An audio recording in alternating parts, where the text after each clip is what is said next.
Selama ini identitas mukmin itu orang yang punya KTP dengan label Islam.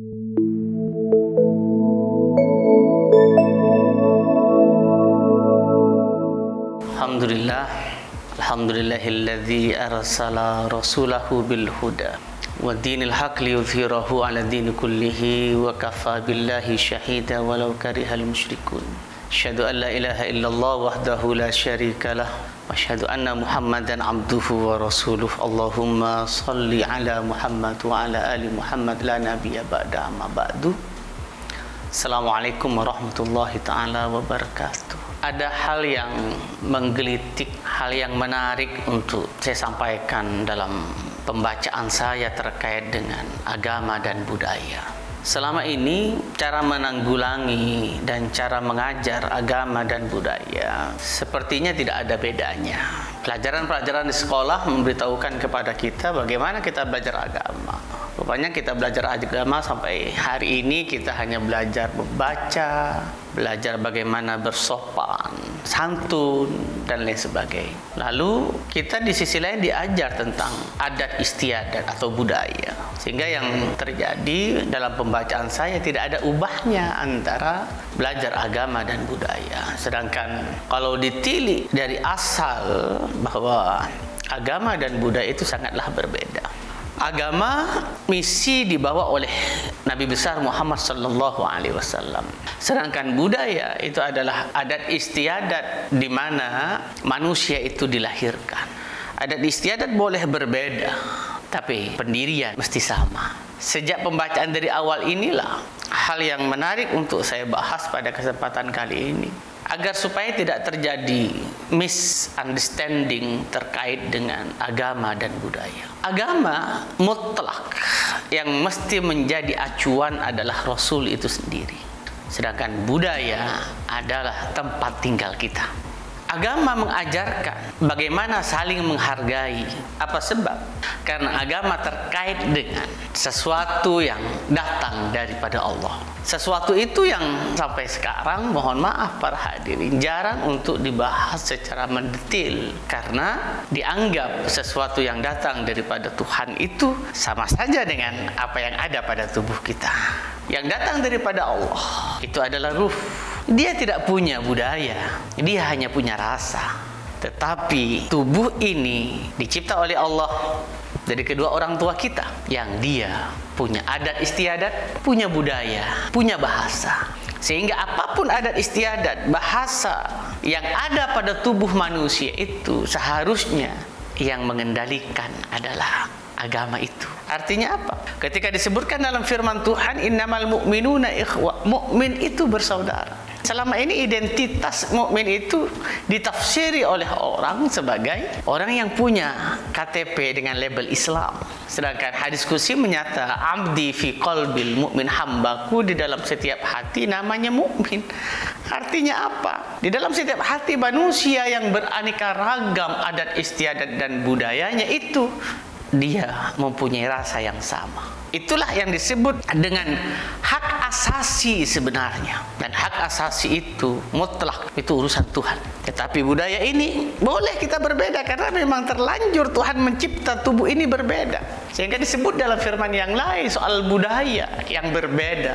Ketika Allah menyatakan, ya ayyuhan nas, hai manusia, inna khalaqnakum min dzakarin wa untha. Sesungguhnya kami menciptakan kalian dari seorang laki-laki dan seorang perempuan. Wa ja'alnakum syu'uban wa qabaila.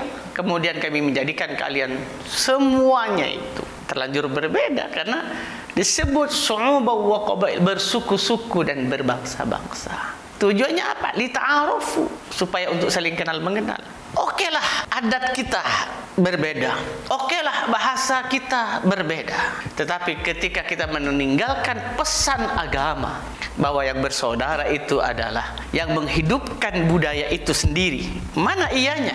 Sosok itu adalah wa yas'alunaka 'anir ruh. Kalau orang bertanya tentang ruh, katakan kulir ruhu min amri rabbi. Ruh itu urusan Tuhan. Sebab itulah budaya nggak boleh masuk pada wilayah yang diurus oleh Tuhan. Seharusnya juga bagaimana para guru agama memberitahukan bagaimana ruh itu diurus oleh Tuhan. Rupanya ruh diurus oleh Tuhan, dibuat media oleh Rasul sallallahu alaihi wasallam dengan cara sholat. Maka dalam sholatlah sesungguhnya kita itu disatukan. Maka dalam surah At-Taubah 11 Allah juga berpesan, faman taba, siapa yang tobat, wa aqamus shalah, mendirikan salat, wa atuz zakah, menunaikan kesucian, menunaikan zakat. Zakat itu ada dua, ada zakat kesucian fitrah kita, ada zakat mal, kedua-duanya enggak boleh ditinggalkan. Fa ikhwanukum fid din, kata Allah, kami jadikan kalian saudara kandung dalam agama. Artinya apa? Kalau memang tahu bagaimana ruh ini diurus oleh Tuhan, nggak mungkin dong perbedaan-perbedaan ini akan menyebabkan kita saling mencemooh, kita saling menghina, kita saling mencaci. Karena adat istiadat dan budaya memang kita berbeda, tetapi siapapun orang itu, kalau ini yang didahulukan, apa itu? Rasa ini yang selama ini rusak oleh karenanya misi dari agama yang disampaikan oleh Rasul, innama bu'istu liutammima makarimal akhlak. Sesungguhnya aku dibangkitkan untuk menyempurnakan akhlak. Akhlak bukan moral, akhlak bukan etika, tapi akhlak adalah rasa. Akhlak itu rasa yang terdalam. Ketika rasanya baik, maka etikanya baik, moralnya baik. Maka agama mensasar pada inti pokok. Apa? Ruh yang ada dalam setiap tubuh manusia. Tubuh manusia silahkan berbudaya, silahkan berbeda budayanya, tetapi ketika sama-sama mendahulukan rasa, insya Allah budaya yang berbeda, bahasa yang berbeda akan membuat keindahan dari warna-warna yang berbeda.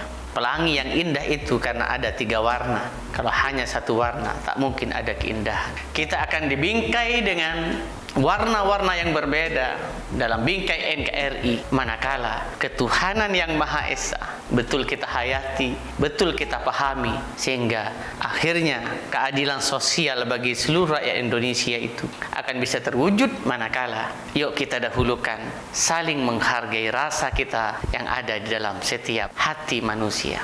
Mudah-mudahan pesan singkat pada kesempatan kali ini sedikit memberi wawasan bagi kita bahwa agama itu wilayahnya Tuhan dan budaya itu wilayahnya kita. Jangan sampai kita ambil wilayah Tuhan lalu kita mau mendidik ruh manusia yang ada di dalam setiap tubuh manusia itu, di dalam tubuh anak manusia yang ia diciptakan dan dia ditiupkan oleh Allah, lalu kita mau mendidik setiap ruh itu dengan cara budaya. Tentu itu yang membuat terkadang carut marut dan saling caci mencaci di antara kita terwujud. Biarlah Tuhan mengambil bagiannya mengurus ruh. Ayo kita lestarikan budaya kita dengan baik. Insya Allah kalau sama-sama mengambil bagian sesuai dengan tugas dan fungsi masing-masing, kehidupan ini akan berjalan secara harmonis dan kita akan saling menghargai satu sama lain, dan akhirnya kita mendapatkan predikat bangsa yang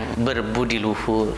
Demikian yang dapat saya sampaikan dengan ungkapan wallahul muwaffiq ila aqwamit thoriq. Wassalamualaikum warahmatullahi wabarakatuh.